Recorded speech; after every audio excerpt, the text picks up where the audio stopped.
City's Great White Way. New York City's Broadway. Great White Way. Broadway. Throughout the 1920s, the nightlife here glittered. Bands played, liquor flowed, and everyone who was drinking it was breaking the law. In the first month of the new decade, the 18th Amendment became a law of the land. The sale and consumption of alcohol was now illegal.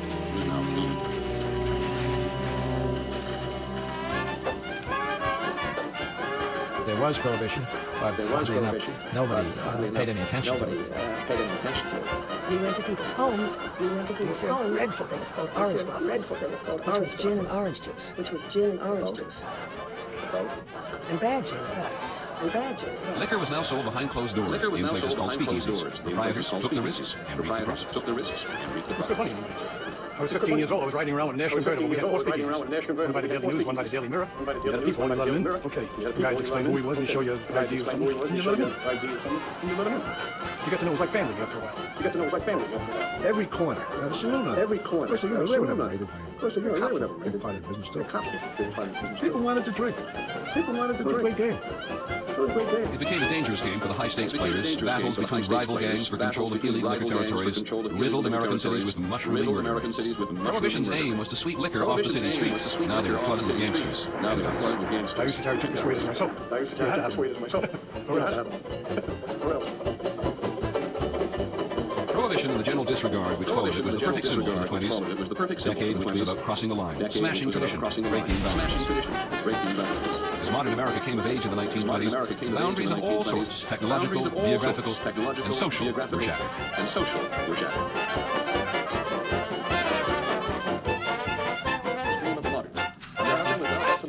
The roar in the Roaring '20s was the birth scream of the modern. America was now about to leave behind the formative experience of its rural past and embrace the promise of an urban future. Progress would have its price. A sudden, wrenching departure from the certainties of the traditional and the familiar, spread by an emerging mass media, movies, and the radio. Things that seem old and familiar now were just beginning to take shape in the 1920s.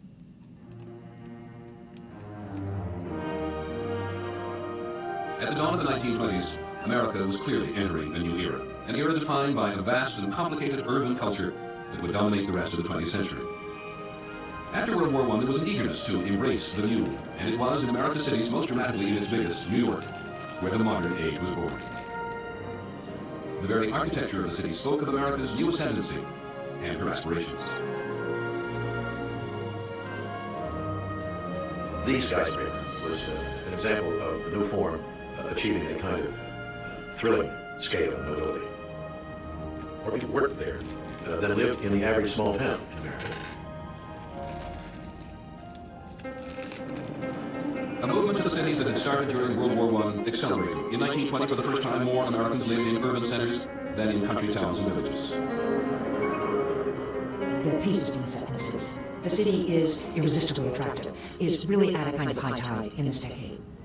It's a force, a magnet. The very names of New York streets would become synonymous with progress and innovation.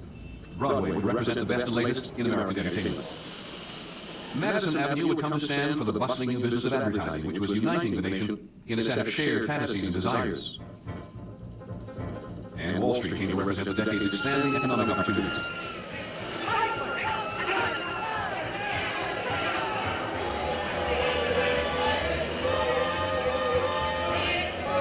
Wall Street was where the action was. People came from everywhere to get in on it. The reason I come to New York was there was nobody there after they closed the mine in 1926 in Pennsylvania. There was no money coming there.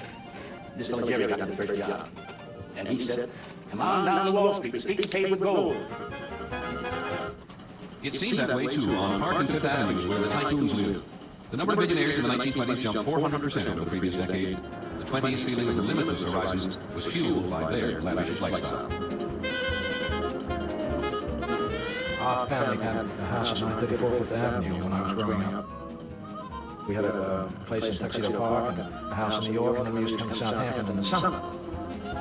Everybody seemed to be having a good time. In those days, you had lots of help.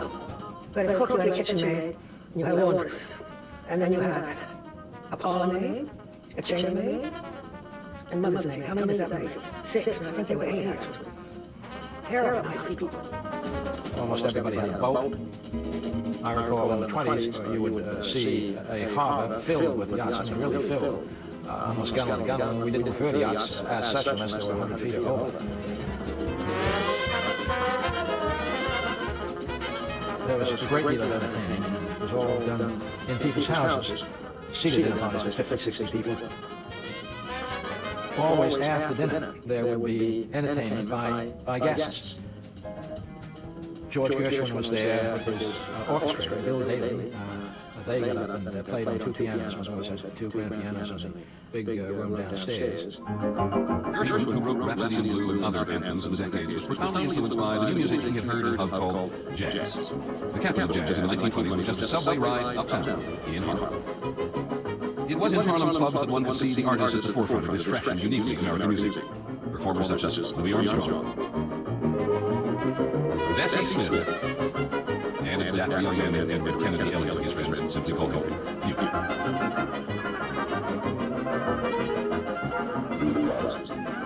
Yes, that's what that night was all about. Everybody else was heading in that direction. Duke was there. The first time that I was seized by the music was the first time I heard broadcast from Chicago, where Broadway, Hollywood, and Paris rub elbows. People came from all over the United States to experience what was going on in Harlem in the 20s. I was young then, we went up to Harlem at night to dance and everything. We all saved up months to get the money to go out to a night. Because the music was one. Harlem was contributing more than music to America's new urban culture. The world around New York's 125th Street was, in the 1920s, a hotbed of political, social, and cultural activity. It was later called the Harlem Renaissance. The Harlem Renaissance was one of those fancy terms that white folks invent when they want to take a particular look at some aspects of black folk. I don't think black folks run around saying, we're going to have this Renaissance or something like that, but it was a holiday of the spirit. In Harlem was born this idea of the new Negro, someone who stood up for the Negro, who advertised his and her contributions to American culture, who was proud to be black. Harlem was the end of the line, the promised land, a place where all our fantasies came true. If I had to choose between heaven and Harlem, Harlem, of course, would win every time. While Harlem seemed a promised land for black Americans, New York's Lower East Side was for European immigrants, their gateway to the American dream. We were blessed because we were in America.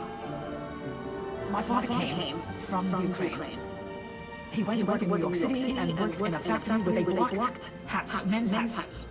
And he was making, like $9 or $10 a week, working a 6-day week. And he would tell me how he was able to buy lunch every day for 12 cents. And the lunch consisted of a herring, a big schmaltz herring out of the barrel. I'm not waters now to think of it.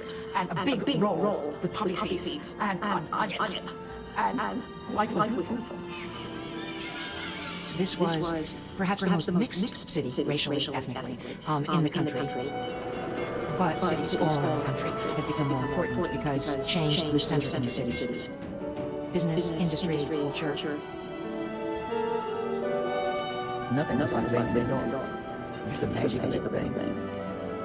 The world full of things to explore. That time was one of the feeling of adventure, and your life is having a shape to it. Sort of a thread, like a narrative story. Feeling that anything may unfold.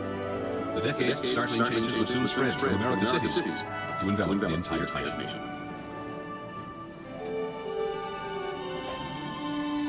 Far from the speakeasies and the dance halls and the nightclubs, there was another America in the 1920s. Here, people still lived as their parents and grandparents had. They liked it like that. In the early 1920s, this was a quiet, easy life. Neighbors would come what we call the front porch visits. And that's where they would be discussing maybe gossip. Throughout the 1920s, new technologies would transform daily life. At the beginning of the decade, most Americans lived without electricity. When night fell, only candles and lamps held off the darkness. America was electrified in the 20s. Electric lights extended the day, opened up new possibilities for work and play. That surge of new power came first to the cities. And by the decade's end, the majority of American homes had electricity. You can't understand this century without understanding the effect, the impact of science and technology. My father's generation is the one that really saw amazing changes. But he was born in 1900 in a world where the horse was still the main means of getting about. The car seemed to me more revolutionary than anything that's happened since. Totally changed the kind of space we live in, really. The car would give Americans a sense of autonomy and freedom. The freedom to escape their city or town, to go away on a vacation, or simply on a day's out. By mid-decade, the government was spending more than $1 billion on the construction of highways, bridges, and tunnels, the beginnings of national infrastructure which knit the country together. My father took my mother and me in a car for the first ride through the Holland Tunnel. This was opening night. All the cars were lined up to go through the tunnel. I was petrified. I cringed. Supposedly, how did they build the tunnel under the water? Where's the water? And I imagine as we ride through the tunnel, I heard the waves. Out on the so-called highways of those days, outside of New York, we saw the billboards. Roadways were soon dotted with a new phenomenon, roadside advertising. Big and colorful and beautiful. Advertising helped transform not just the physical landscape, but the cultural. Along with advertising came the expansion of a brand new consumer concept, credit. The old inhibition against debt came tumbling down, as everything from cars to clothes could be bought on time. Buy now, pay later became the order of the day. By 1927, 75% of all household goods were bought on credit. And in the last years of the decade, the item desired most was the radio. From its scratchy beginnings in 1920 as a mere hobby, radio would become a nationwide phenomenon as important as the car. Young radio enthusiast Albert Sandbringer was there at the birth of modern radio. In 1920, the night station KDKA, broadcasting from a factory rooftop in Pittsburgh, transmitted the results of the presidential election. One of the gentlemen was reading the election returns. He got sick, so for about 35 or 45 minutes, I read election returns. Nobody had any comprehension of the significance of what was going on. But don't forget, there were only a couple hundred listeners. Within 6 months, every store in America, even grocery stores, were selling radios. Suddenly all Americans were listening to the same things, laughing at the same jokes. There was a kind of communal exercise here, and a very much a strengthening of your notion of what it was to be an American. Along with, and sometimes propelled by the great technological leap in the 1920s, social patterns in place for decades also began to shift. Nowhere was this more obvious than with the changes for American women. An expanding job market had given more and more women careers and the disposable income to do with what they wished. Throughout the 1920s, women would assert a newfound freedom and independence, and nothing symbolized it more than the 19th Amendment. In 1920, after 81 years of agitation, women won the right to vote. A woman's lot had changed in almost every way. She thought that she had the right to live for herself rather than for her family, for others, as women were always supposed to. She went to bars. She went to after-hours clubs. She went to wild parties. She had much shorter hair. She wore much more makeup. You go from having young women whose dresses reach to their ankles to flesh everywhere. And a lot of Chinese culture is about the fun of smashing prohibitions. The more daring women they were known as flappers and vamps. Sure, we got flappers. They were all over the place. And they were older than me.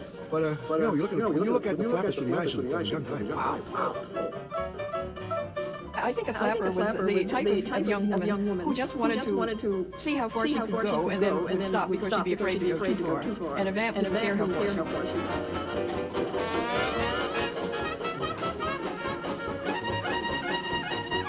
The shattering ways of 1920s city life were spread by the media to rural America. Places where the changes were not always so easy to get used to. Smoking or drinking or being loose with talk, using profanity, this sifted down from the cities, from New York and Chicago. And this family had an unwanted place in our community.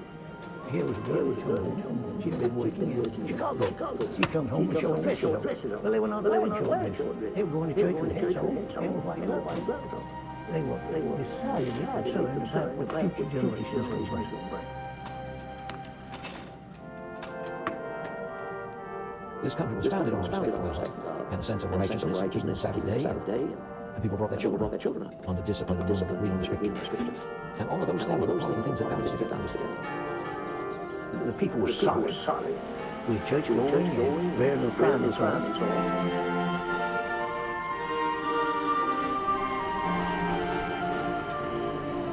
As the cities grew in size and influence, many people in small-town America found them threatening, a breeding ground for new and often alien ideas.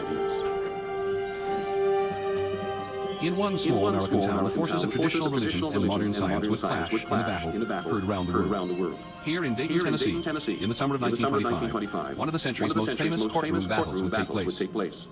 John T. Scopes stood accused of teaching Darwin's theory of evolution, that man and ape shared a common ancestor. That was against the law in Tennessee. The Scopes trial attracted the best legal brains of the time. William Jennings Bryan, 3 times presidential candidate and a Christian fundamentalist himself, came to prosecute.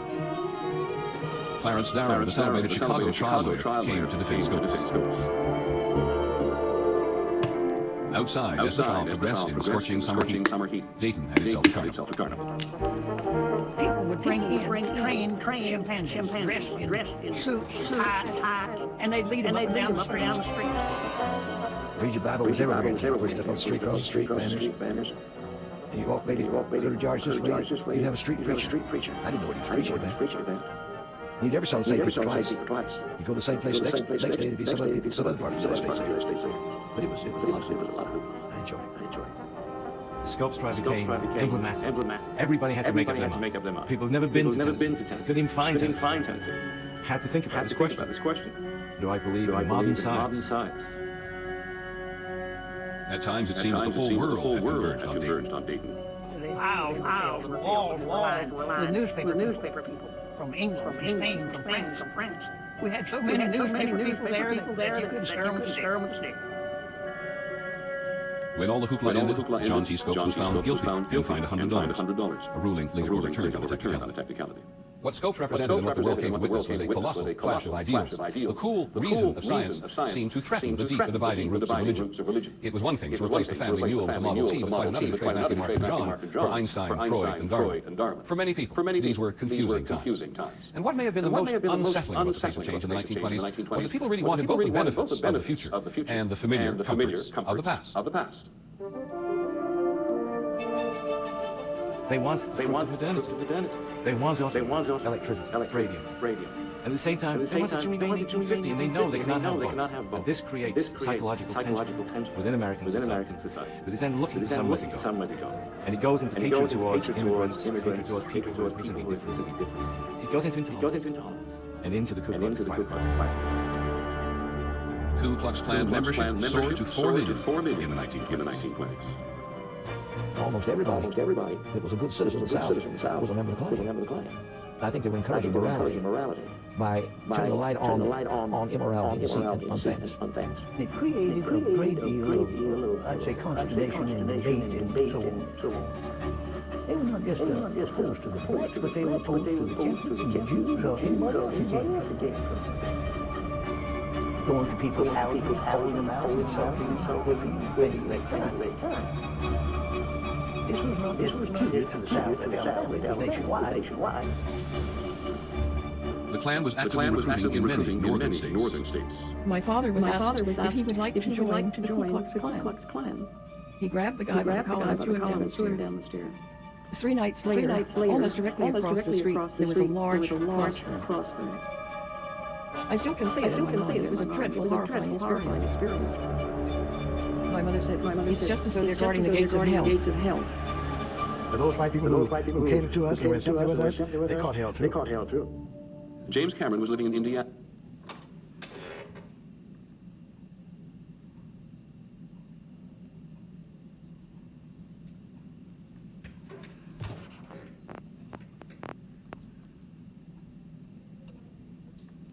Aiming to uphold the values and virtues of the past, became so powerful in the 1920s that it seized political control in 7 states. Klansmen marched, and in 1927, Klansmen marched down 50,000 strong down the streets of the nation's capital. Clearly, the forces of 20s modernity had stirred bitter resistance.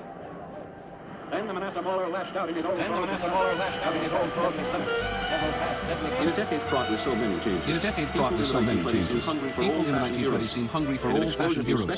And an explosion in spectator sports provided. Sports giants became household names. Their every move followed by radio and an eager tabloid press. One name was known in more households than any other. In our family, was baseball oriented, but I would have had to be deaf not to have heard about baseball. George Herman, the Babe, reshaped American pastime. In an era of big events, he excelled at the game's biggest excitement, the home run. He hit 60 of them in a single season in 1927, a record that would stand for 4 decades. Fans drove from miles around to see. We used to get in the truck, put hay in the truck, and just sit on it, and in 3.5 hours, we were from Scranton to the Yankee Stadium. It was 35 cents. To see the Babe, Lou Gehrig, all the Yankee players. Babe Ruth was a hero. Lou Gehrig was always my hero. Seems like everybody back then was a hero. We'd ride and get autographs. They graciously sent us pictures. We said, "Post your picture back." Very nice to have. Felt good to be in America.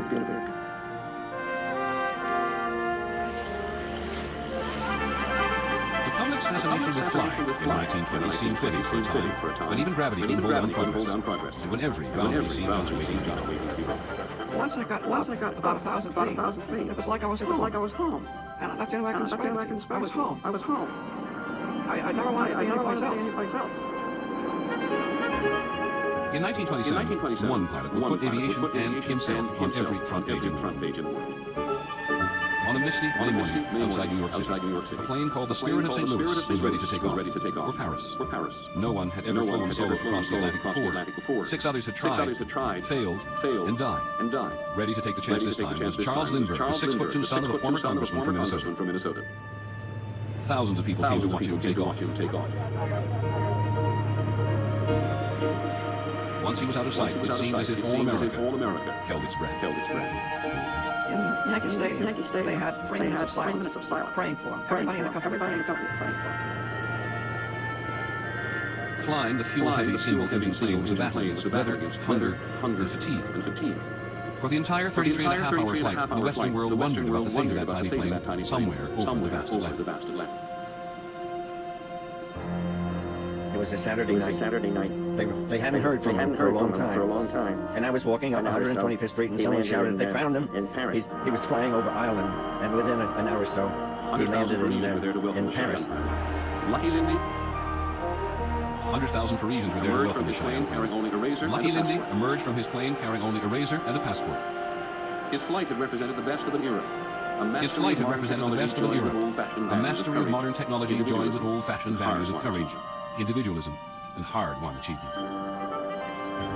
When Lindbergh came back, it was as though he walked on the water. The public couldn't get enough of him. He was their star. There wasn't a woman in America that wasn't crazy about him. He was a hero. He was a nice guy. He was new, he was young, he was kind of lucky, but that was what they wanted. The parade for Lindbergh down Broadway was the biggest national celebration since the end of World War I. Everybody became the person he was represented. It was great. It made a big impression. It was very exciting for all of us because we realized that a young man could do great things.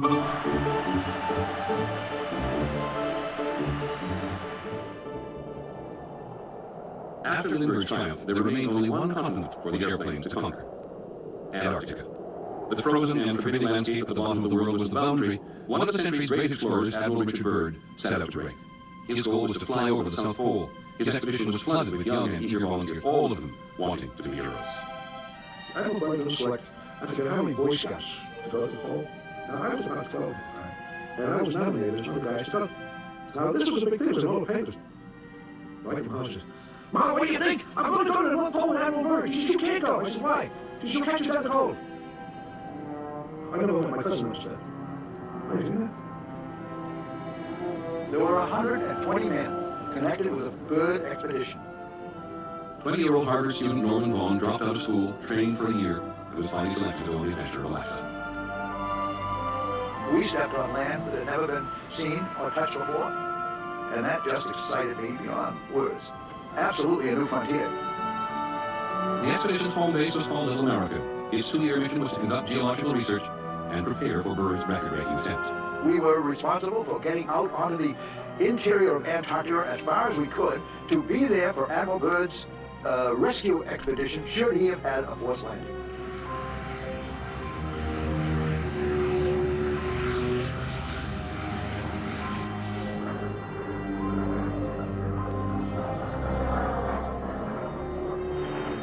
Just after midnight on November the 29th, 1929, Admiral Byrd's aircraft flew 500 feet above the geographic South Pole. He dropped a stone wrapped in an American flag. Americans and their airplane had reached the ends of the earth.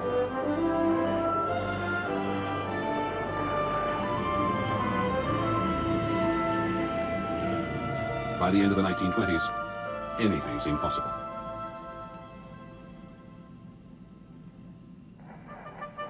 The most extraordinary thing about the decade of the 20s was a pandemic air of optimism, a feeling that the future of the country was unlimited.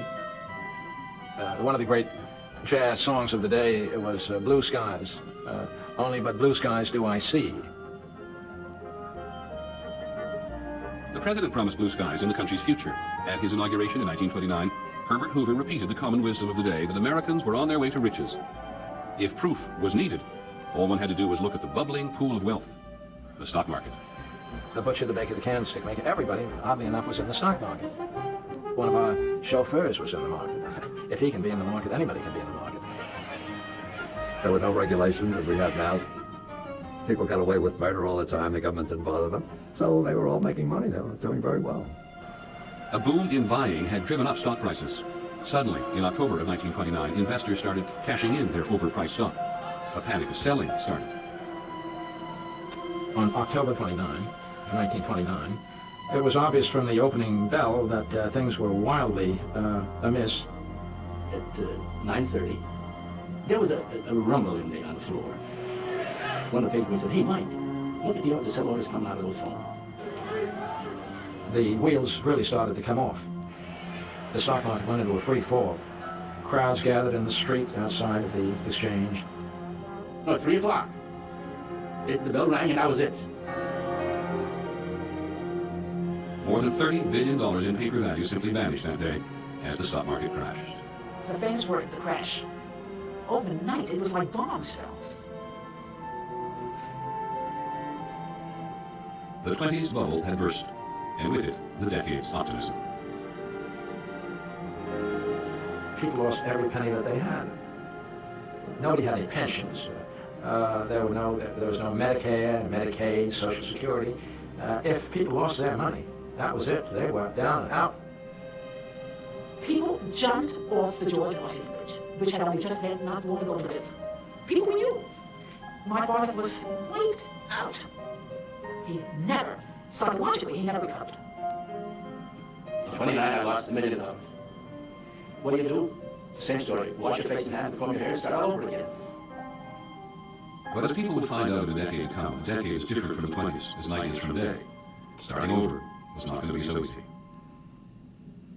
America, along with much of the world, faced the Great Depression. That's on the next episode of The Century, America's Time.